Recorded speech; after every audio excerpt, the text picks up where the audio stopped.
말씀은 요한복음 14장 1절에서 3절 말씀입니다. 제가 봉독해 올리겠습니다.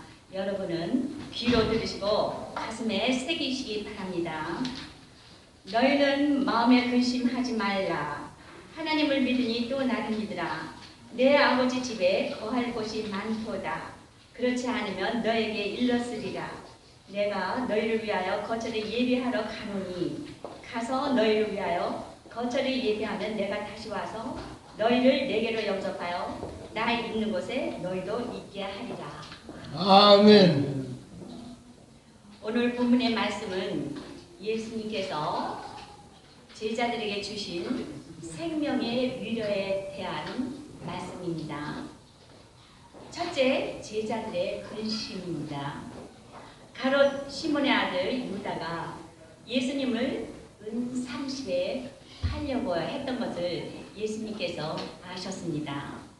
그리고 또 예수님이 그 이후에 십자가에 돌아가실 것도 미리 다 아셨죠.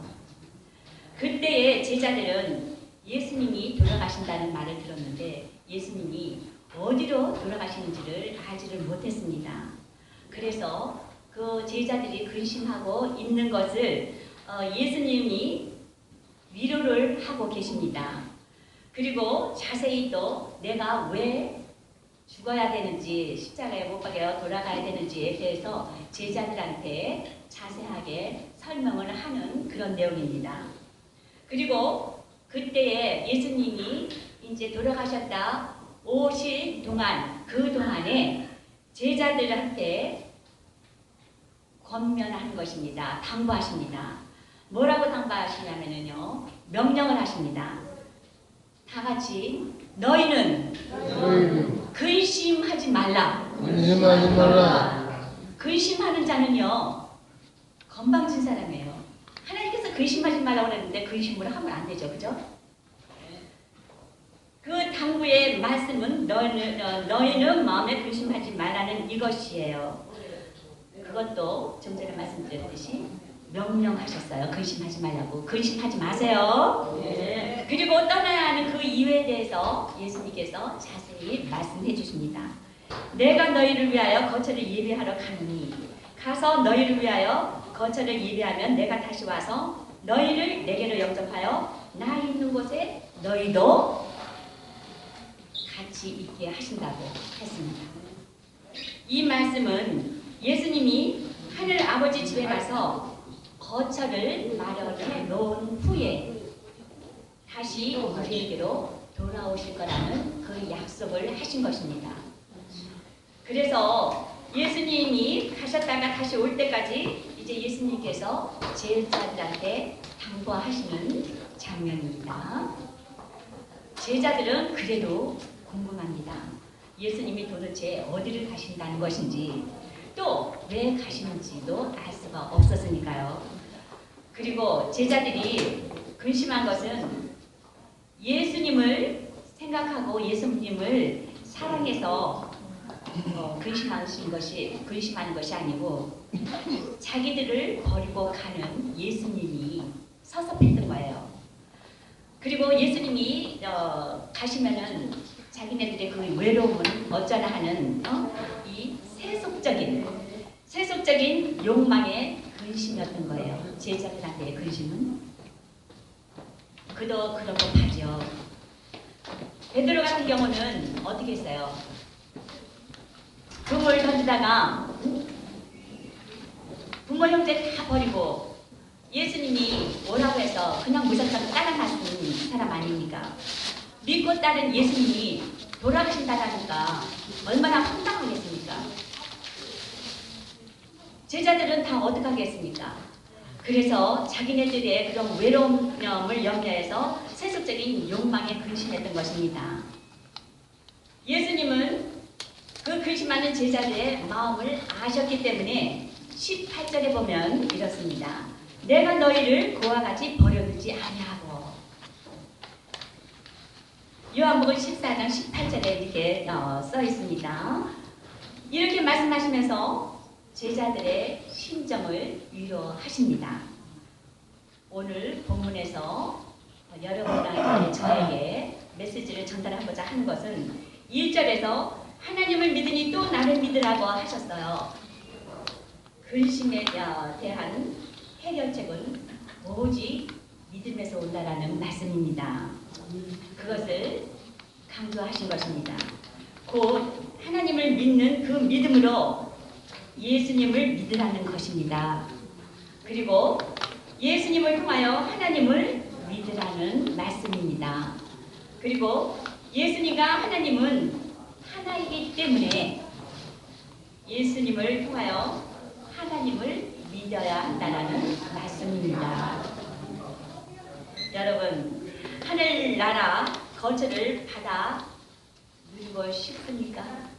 하늘나라 거처를 받아 누리고 싶은 분?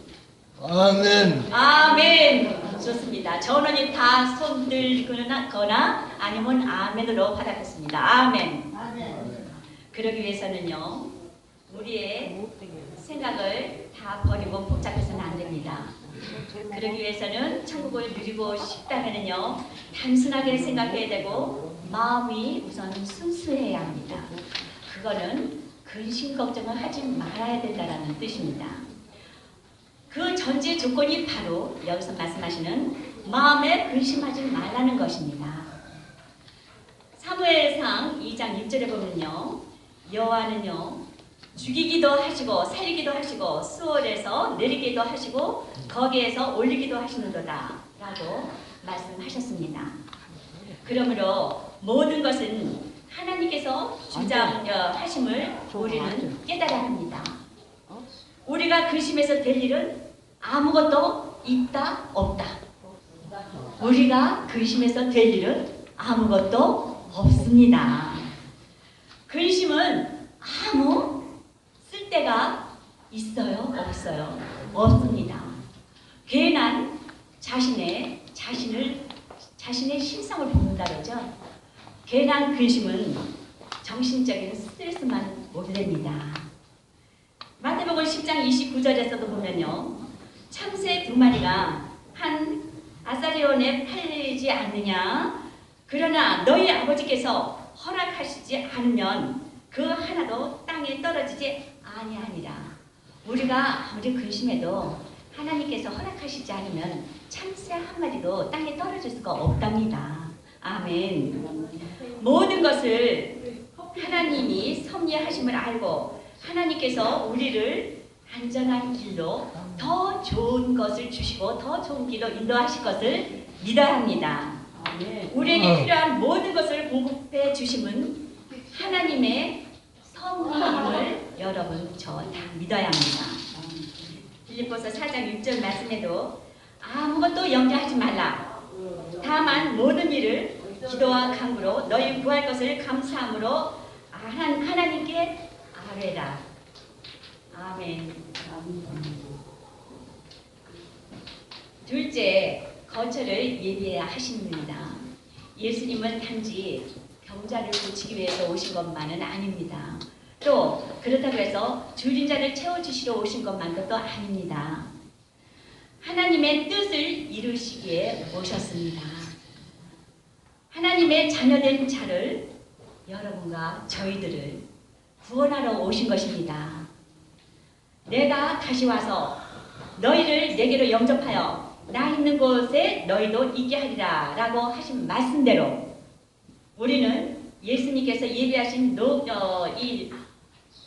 예배해 놓으신 영원한 처소에 가야 합니다. 여러분과 저는 또 믿는 자들 모두 믿음 없이는 갈 수 없는 곳이 어디입니까? 돈 있으면 갈 수 있는 곳이 많죠. 그렇지만 하늘나라는 돈으로 가지 않죠. 무엇으로 갑니까? 믿음으로 갑니다. 천국에 소망이 없다면 여러분 생각해 보세요. 천국에 소망이 없다면 이 땅에 과연 어떤 소망이 있을까요? 없습니다. 천국에 소망이 없으면 이 땅에서도 삶의 소망이 없는 것입니다. 나 있는 곳에 너희도 있게 하리라. 예수님은 다시 오셔서 우리를 영접한다고 하셨습니다. 약속하셨습니다. 이 말씀은 우리에게 영원한 하나님 나라 상속 자격을 주신다라는 약속을 하신 겁니다. 여러분, 저나 여러분이나 누구나 저기 보니까 이정 성도님 아주 어리네요. 저 어린 분도 이제 30대 됐나? 저런 어린 분도 누구나 다 천국에 갑니다. 지옥 가든지 천국 가든지 그건 제가 모르겠어요. 하지만 저는 이 자리에서 저희가 이렇게 찬양하는 거는 모두 천국 소망을 바라보고 이렇게 찬양하는 것이니까 여러분들도 믿고 천국의 소망을 두셔야 되겠죠?